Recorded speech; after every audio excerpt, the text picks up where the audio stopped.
I am telling us, as I remember the Osagie for Dr. Kwame Nkrumah, that now, as you turn in your grave, if you had been alive, you would possibly be 107 years today. But your people, some of them, in their lack of wisdom, chose to remove you from power.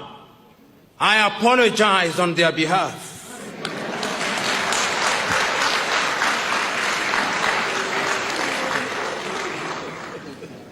They gave you only a few years to be present in this world. And during those few years that you are present in this world, you shook not only Ghana but Africa so very fundamentally that although your mortal remains were interred, your spirit is alive and well.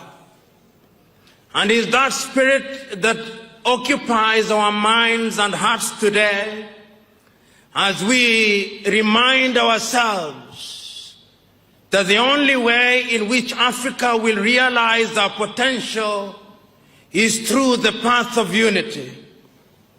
I know as you lie in your grave, great Osagiefo, there is a sense in which, in a manner so completely invisible to us, you are turning uncomfortably and weeping uncontrollably because your continent is bleeding. It is bleeding in every corner. In our heart in the Congo, she bleeds. That country that is so rich is yet the poorest nation in Africa. But it does not stop bleeding only in the Congo. It also bleeds in our Horn in Somalia. That country which could be very rich is only famous for the wrong things. Men killing men for no reason. But it doesn't stop bleeding there.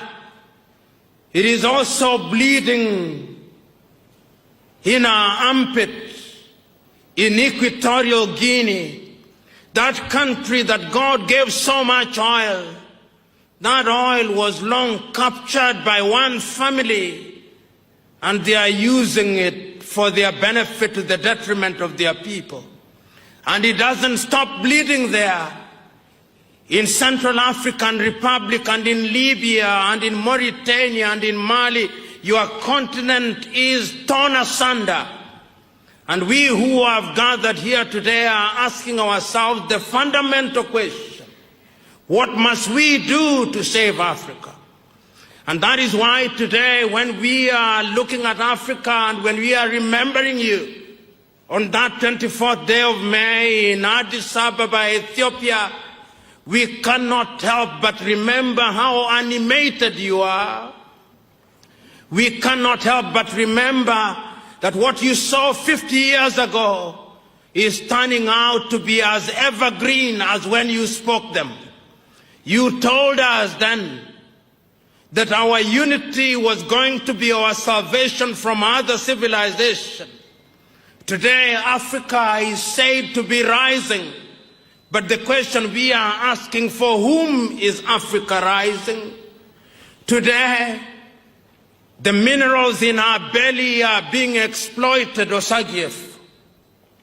The uranium in Niger is being taken away from France to France. The manganese in Ghana, in your own country, is being taken away.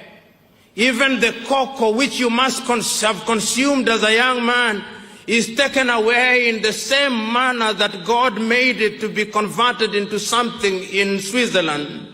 Your people have not learned to add value to it.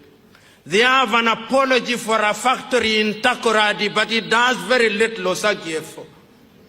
In other words, there is a lot to be done. We can hear you telling us that we need to have free movement of goods and services in this continent. I can now inform you that when they met on the 27th day of July in Kigali, Rwanda, they created a passport, but that passport is only known to the president. The people of Africa have no idea what it is.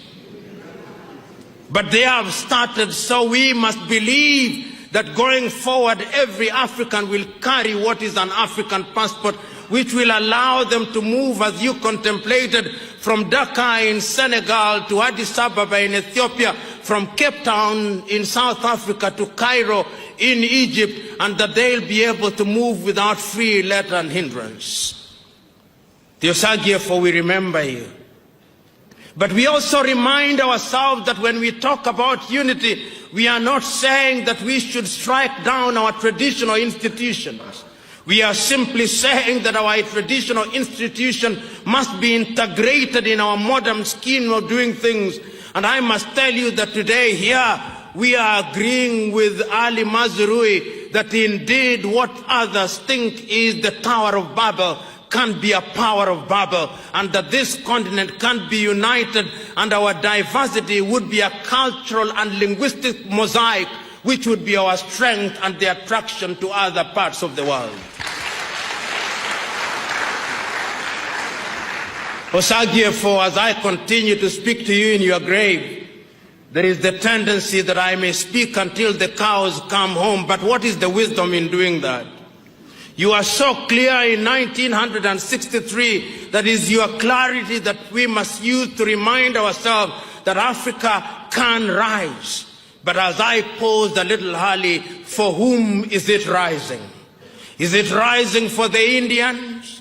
Is it rising for the Lebanese? Is it rising for the Chinese?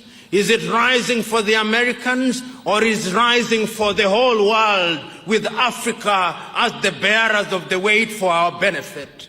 We want to live in a continent where we are respected, but we know that it's only through unity, and we believe that the academics will carry their weight so that our education has its value. Those of us who are trained in the sciences will no longer allow their knowledge to sit in libraries, but that knowledge will be utilized by the political class for the sake of the transformation of the lives of the people. We hope that our unity will create an environment where our young men and women will not be humiliated at the embassies of Australia, Canada, the United States of America, and little European countries, that they may acquire their passports as a way of escaping from Africa, which provides no opportunity and no hope for our young men and women. We can do it, we must do it, because if we don't do it, we ourselves will be done. So Africa must rise, because if Africa does not rise, Africa will perish. In memory of the Osagiefo, Dr. Kwame Nkrumah, the first president of the Republic of Ghana and the most renowned Pan-Africanist. It is not lost on me that Ghana is celebrating this day in his honor and memory, and it's not lost on me that the great Kwame Nkrumah has now been fully rehabilitated in the life of Ghanaians and in the life and minds of Africans. Writing about Pan-Africanism, Kenya's renowned scholar Ali Mazrui says that when one thinks about the unity of Africa and the Pan-African movement, several names come to mind. Names such as South Africa's Nelson Rolihlahla Mandela and Tanzania's Julius Kambarage Nyerere. But no name is greater than that of Ghana's Osagiefo, Dr. Kwame Nkrumah. Indeed, we will remember that a few years ago, at the turn of the century, Africans both in the continent and outside of it were asked to vote for the greatest African who ever lived. And unanimously they said that it was Osagie for Dr. Kwame Nkrumah. It is therefore right and fitting to be invited to speak in memory of a man such as that. On Monday, we had the occasion in the first series of our lectures to examine the status of politics in Africa, and we agreed unanimously that the problem of Africa is simply and squarely one of leadership. We then asked ourselves what has been the impact of poor leadership in Africa, and we determined for ourselves that indeed African economies continue to punch below their weight because our politics is wrong. We agreed with Liberia's Johnson Sirleaf that Africa is poor because she is poorly governed. Today, we pose the question, what it is or what is it that has undermined African unity? And before we begin to talk about contemporary Africa, we must ask ourselves, where did the rain start beating us? We must go deep into history and ask ourselves why this continent and her people have been the most abused throughout human history. As early as the 15th century, this continent was an attraction to other civilizations. Explorers came into this part of the world under the guise of looking for resources. And they did not stop there. They proceeded to invade the land of Africa and, in a manner of speaking, harvested Africans, and more than half the population of Africa was taken out of this continent to be enslaved. When the project of slavery lost its shine and luster, another project came into Africa. Africa was parceled out in 1884 in Berlin, Germany. The French took their piece. The Dutch took their piece. The Germans had their share.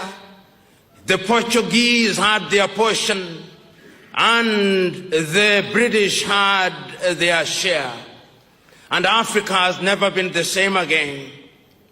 When the colonial project lost its luster, once again another project was instituted in a much more subtle way, the neo-colonial project.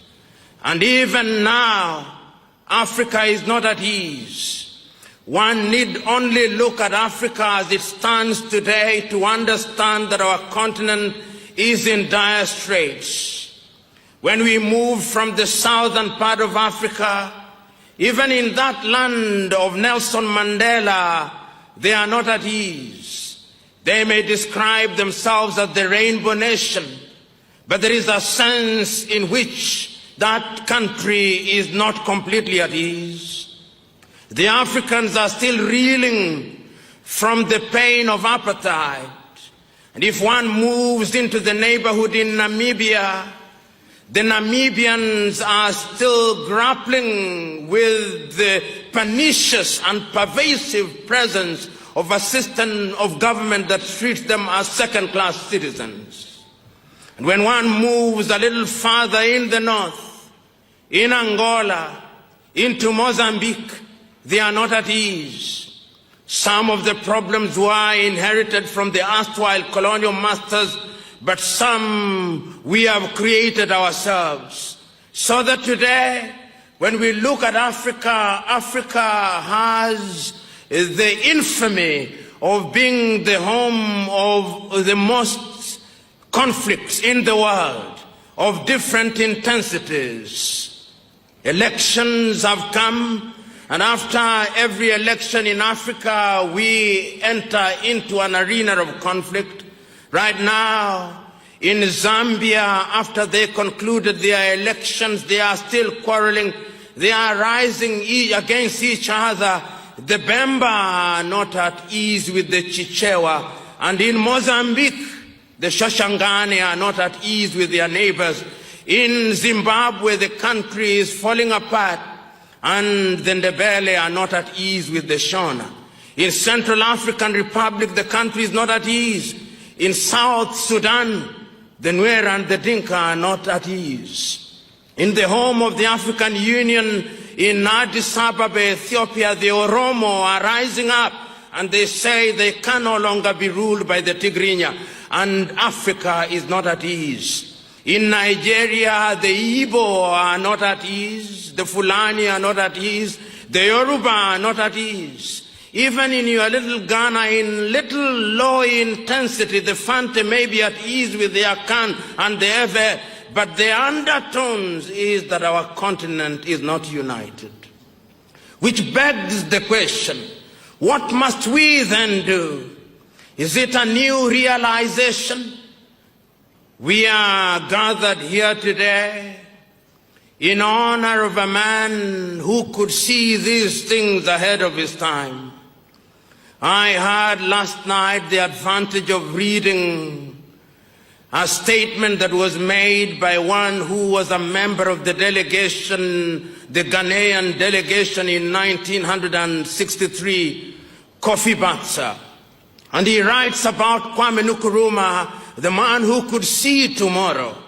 And he remembers so very distinctly on the 24th day of May 1963, when the Osagie for Kwame Nkrumah was given the opportunity to speak to his fellow African leaders in an animated fashion. Kofi Batsa remembers he abandoned his written script and pointed at all the African leaders who are there. Much more prominently, remembers, he pointed at Ethiopia's Haile Selassie and told him, "You, Haile Selassie, we will not be there if we do not unite." And once he had finished with Haile Selassie, he turned over to Nigeria's Abubakar Tafawa Balewa and he told him, "If we do not unite, even you will not be there." And he did not stop there. He turned to Fulba Maga of Dahomey, now the Benin, and told him, "If we do not unite, you will not be there, and I will not be there."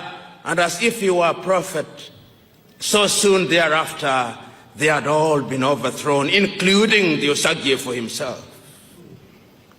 Unity, or is it disunity, is Africa's Achilles heel. Let us understand the Africa that we are talking about. It is an Africa that today is divided into 54 odd countries. It is an Africa that has over 3,000 ethnicities and over 2,000 languages. It is an Africa that, as I've said, was parceled out in Berlin. It is an Africa which Europeans still refer to strangely in the following terms, and is the only continent that is referred to as such. That Africa is sometimes described as Anglophone Africa, to suggest that there is a part of Africa which speaks English. Even when only 1% of the population speaks English, we are referred to as Anglophone. And Ghana is therefore Anglophone. Kenya is Anglophone. And they don't stop there. They go to the former French colonies and they look at a few leaders speaking French and they say that is Francophone. And we who have the advantage of going to school also proudly refer to ourselves as Anglophones and Francophones. And they do not stop there. They go to the former Portuguese colonies and they say these are also Lusophones. No other continent in the world is referred to in those terms. The consequence is that the continent continues to be divided. Today, when one looks at Africa, and her 54 unviable nations, with her 54 national anthems, with her slightly over 40 useless currencies, with her many passports. The currencies are not useless because they do not work. They are useless because they only have meaning within the boundaries of their countries. So that your cedi beyond Ghana has no value in Togo, and the Togolese with their franc beyond Togo, it has no value in Benin, and their currency in Benin beyond Benin, it has no value in Gabon. But yet, when you are confronted with the almighty dollar and the almighty euro, you quake in your boots. Africa is disunited. And this disunity is because we do not know that we are weak because we are disunited. We know in unity we can find a solution. And this was so very evident as early as 1963. The clarion call for unity was evident in many parts of the world. In the eastern part of Africa, Tanzania's Mwalimu Julius Kambarage Nyerere, when asked by the British to lead Tanzania or then Tanganyika to independence, said, "I want to delay the independence of Tanganyika that Kenya, Uganda, and Tanzania may become independent as one nation." The other leaders refused. They had been given the dose that makes Africans think in a manner that is confusing and at once schizophrenic. They were told that you must retain this intangible thing called sovereignty. And they accepted. And the East African region has been grappling with unity. In this part of the world, after Ghana had attained our independence, there was no shortage of effort on the part of the Osagyefo Kwame Nkrumah to entice other leaders into some form of unity. And you Ghanaians will remember that he signed a treaty with Congo's Patrice Emery Lumumba and Mali's Modibo Keita to create the first semblance of a united Africa. But even in those early days, the French were not resting. They were using other leaders such as Félix Houphouët-Boigny to create a different francophone arrangement, meeting in Antananarivo in Madagascar, then known as Malagasy. Divide and rule has been the method that has been used against us. So the question that we must ask today, will this continent continue to be in political and economic diapers until the second coming of Christ? Will this continent continue to punch below our economic and political weight, to be treated as a junior at every assembly of the Committee of Nations? Will this continent only continue to participate in international fora as a junior partner? Will this continent only continue to relate with other civilizations in the world in the manner that a horse relates with the rider, with Africa being the horse and the rider being other civilizations? This is a question that we must pose to ourselves. Osagyefo Kwame Nkrumah had no clouds in his eyes. He had no doubt in his mind that the only antidote to the malady of disunity was unity itself. And he was so eloquent not only in 1963. No sooner had Ghana attained her independence than in 1958, on the 30th day of April, he assembled a group of African leaders, the then 8 independent countries at that time, and told them we must find a common denominator, and that common denominator is that we must unite. And he did not stop there. In 1961, he visited Casablanca, Morocco, and talked to the people of Africa, then telling them that we must unite. In other words, his clarity was that Africa could only achieve her potential in the arena of unity. But he was not under any illusion. He was not simplistic about it. He was not saying that we dissolve all our cultures. He knew that we could attain unity in diversity. And Ali Mazrui, in fact, captures it in a manner that is at once titillating and instructive. He says that if many of you thought that Africa was a Tower of Babel, there is power in the Tower of Babel. And he says, look at Africa today. If you are to combine the beauty and the energy of the Igbo of Nigeria, give it a dash of the quest of excellence of the Yoruba of Nigeria, the color and the class of the Asante of Ghana, the beauty of the Fante peoples of Ghana, and you are to combine it with the energy of the Bangala in Congo and the Ovambo and the Vumbundu in Angola, and the quest for perfection of the Luo in Kenya, and the energy of the Kikuyu in that country, and the regal nature of the Baganda in Uganda, what would that be? A recipe for something that the world would envy until the second coming. But what have we chosen to do? We have chosen to use our diversity not as a cultural mosaic which can create energy and synergy for our benefit, but we have allowed it to be used for purposes of dividing us. That is why in Burundi they can be persuaded that because the Tutsi have longer noses, the other ones with flatter noses are the Hutus, and they are told to fight until kingdom come.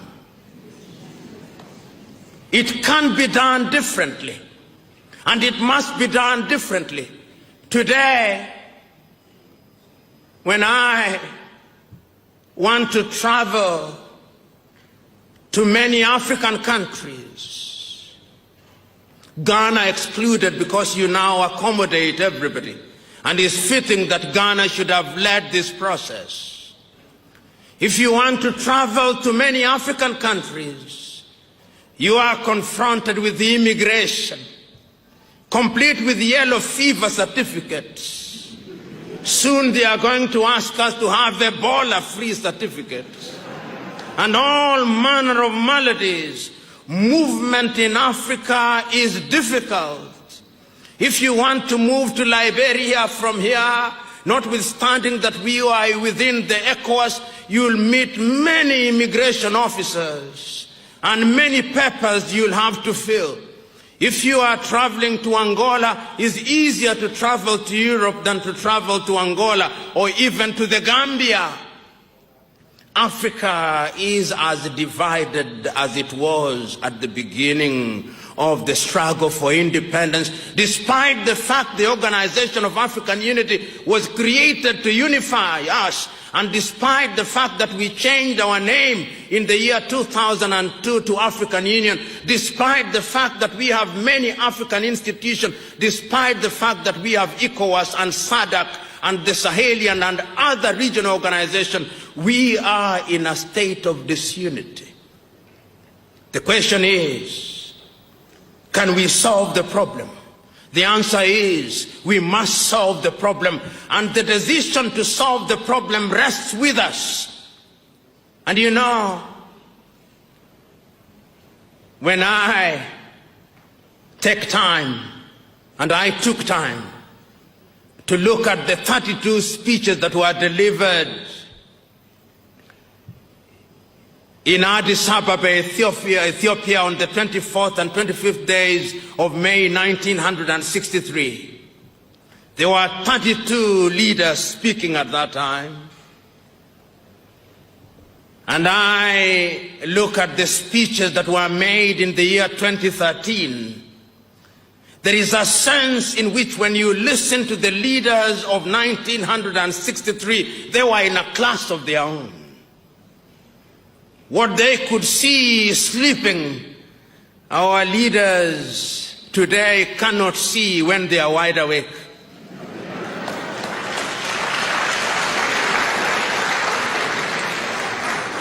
There is a sense in which they had a sense of passion of unparalleled kind. And many of them did not have the advantage of the resources that the current leaders have. When I look at, for example, Zambia's Kenneth David Kaunda talking about Africa, talking about his own country, one country and one nation, and that nation Zambia, and that nation must be an example for Africa, you get to realize that these were selfless individuals, and he was speaking for Central African region because he recognized that it's only through unity that Africa could be delivered. And indeed, many of you will remember that African unity at that time, on the different occasions that Africans have decided to unite, Africa has always delivered. When Ian Smith declared Rhodesia to be independent from from the British, the Africans organized themselves at that time. And you remember the frontline movement involving Zambia's Kaunda. You remember Tanzania's Kambarage Nyerere, how they sacrificed to ensure that Zimbabwe was free. And they were bombed by the South Africans at that time, but they were united. You remember until 1975, Mozambique was a colony. And you'll remember that Angola was a colony, but the Africans united and they spoke with one voice. And because they spoke with one voice, those countries were delivered from the yoke of Portuguese colonization. But no sooner had they been delivered than a fit of amnesia set in. They forgot that they were Africans and they were gravitating towards Lisbon. That is the tragedy of Africa, that when the chips are down, the educated African particularly responds to the erstwhile colonized. Typically, Africans who are educated, and I've said this before and I repeat it, those of us whose countries were colonized by the British, your greatest pride and your greatest ambition is when you have a flat in England. And when you are talking about your flat in England, your chest is pushed out as if to celebrate that reality. Your greatest love is when your child visits or attends a British education system. That is your greatest joy. In other words, our minds were long captured. I said that because of our disunity, when you speak to the former French colonies, when you talk about unity, and I remember one day, the president of Senegal was away out of his country, and there was a problem in his country, in Dakar, Senegal. They did not have water for 1 week. And he appealed to dear France to come and fix the water. They did not appeal to Ghana or Nigeria. No, it must be France. It must be Paris. And the Portuguese, in their default mode, they'll not appeal to South Africa. What they'll do is to appeal to Lisbon. That is how we have been tutored and is a byproduct of our disunity. Kwame Nkrumah was able to see this. And I want us to examine what he said in 1963. He said, among other things, if we do not come out of this conference a united front, then I can assure you that we will be recolonized again. And this time round, the recolonization, which will be of a much more subtle and a much more pernicious kind. Many of you may think that the neo-colonial project is dead and as dead as dodo. I want to remind you that the neo-colonial project is alive and well. The only difference now is that the players are different. You know, as I talk about African unity, China refuses to get out of my mind. And I hope I'm wrong. But the Chinese know that we are disunited. And they know that in our disunited state we can be manipulated. And they are in the process of manipulating us. So today, there is not a single African country in which the Chinese have not built a stadium. They think we love stadia. There is not a single African country in which they are not building some roads. The Chinese are capable of delivering 3 types of qualities of the things they do. Quality number 1, they take to the United States of America and Europe. Quality number 2, they take to their fellow Asian countries, including India. Quality number 3, which is at the very bottom, they dump in Africa, and the Africans consume them gleefully.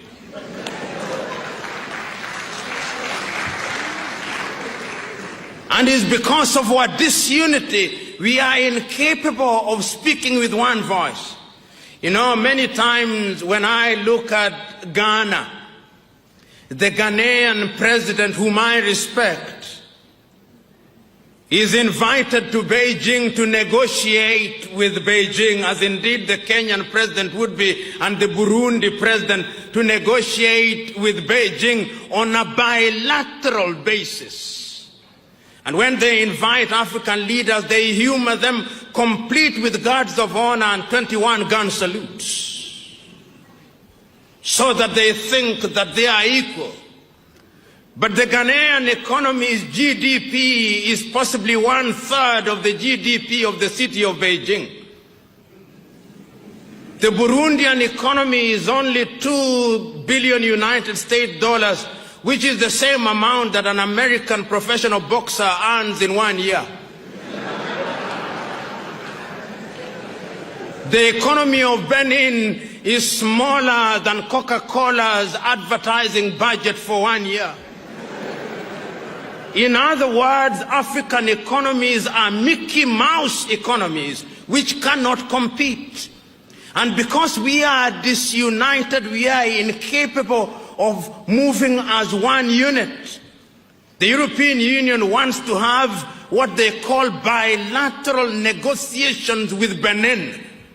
The European Union's combined economy, perhaps the largest market in the world today, is something in the neighborhood of 14 trillion United States dollars if you combine the European Union economy, and you have bilateral negotiations with Benin. That is smaller than the turnover of Standard Chartered Bank. In other words, the president of Standard Chartered Bank could very well be the one negotiating with the president of Benin, if we were to be realistic. But that is because we are disunited. And I'm submitting to us that the only antidote to that is our unity.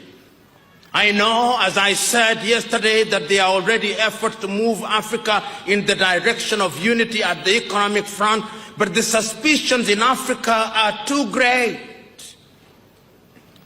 The African politician is perhaps, with due respect to them, Africa's curse.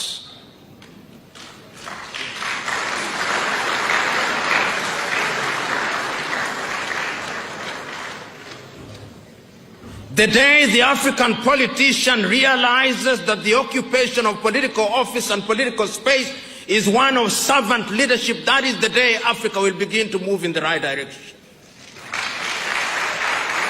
The day the African politician realizes that the occupation of public space and public office is an honor and a privilege, that is the day Africa begins to move in the right direction. The day the African politician recognizes that the occupation of office is not one for the privatization of public wealth, that is the day Africa will begin to move in the right direction. The day the African politician recognizes that they do not have the monopoly of wisdom, that is the day that Africa will begin to move in the right direction. The day the African politician realizes that longevity in office is not the solution to African problems, that is the day Africa begins to realize their potential. The day that the African politician begins to remember that the electoral vote is a charge for them to deliver on health, on agriculture and education, that is the day Africa will begin to know her place in the world. The day the African politician is liberated from the chains of greed, that is the day that Africa will realize her potential. And I say all that because it is not lost on me that one of the reasons why Africa cannot unite is because we have become so used as politicians in Africa to our little countries where we are treated like demigods. And because we too, we who are the led, we have treated our leaders as demigods for too long, and they now are conditioned to believe that they are gods. You know, respecting leaders is a good thing, because that is what is right. Once you have given people the privilege to serve you, you give them respect. But respect must be earned. Many times in my own country, in Kenya, I see the individuals, some of the individuals that we elect into public office, some are fine, but some are not. In fact, most are not. And in my rural village, they elect some semi-illiterate individual who everybody knows is semi-illiterate, and everybody knows he is not wise. But the day after his election, when he attends a forum such as this, those who invite him to speak will say, let so-and-so whom we elected yesterday share his wisdom with us. And I want to assure you that there is no magic in the ballot box. If you are a dunderhead, the mere fact that you have been elected does not convert you into anything. You just remain an elected dunderhead.